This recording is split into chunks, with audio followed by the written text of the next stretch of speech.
वैदिक काल में न तो मंगलसूत्र का कोई जिक्र मिलता है और न ही सिंदूर का।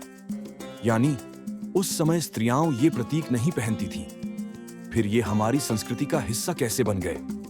चारों वेदों में विवाह के बारे में केवल थोड़े से संदर्भ मिलते हैं। सबसे महत्वपूर्ण है ऋग्वेद मंडल 10 का 85वां सूक्त, जिसे विवाह सूक्त कहा जाता है। यही मानव इतिहास में विवाह का सबसे पुराना लिखित वर्णन माना जाता है।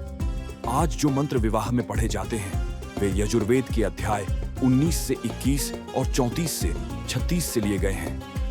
अथर्ववेद के 14वें कांड के पहले और दूसरे सूक्त में पति पत्नी के बीच संवाद मिलता है, जिसमें आदर्श गृहस्थ जीवन का सुंदर वर्णन है।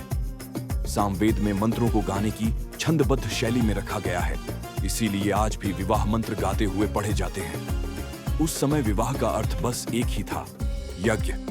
एक ऐसा यज्ञ जिसके बाद दो व्यक्ति साथ साथ जीवन व्यतीत करते हैं। फिर ये परंपराएं कहां से आईं? सैकड़ों साल बाद जब पुराणों की रचना शुरू हुई, तब पहली बार मंगलसूत्र का उल्लेख मिलता है।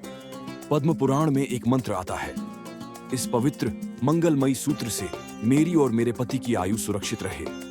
स्कंद पुराण कहता है कि जो स्त्री मंगलसूत्र धारण करती है वह सदा समृद्धि को प्राप्त करती है।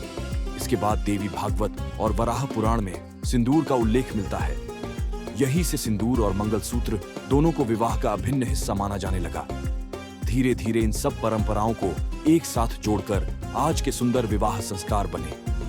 यह दर्शाता है कि हमारे प्राचीन आर्षि कितने खुले विचारों वाले, जिज्ञासु और सत्य खोजी थे।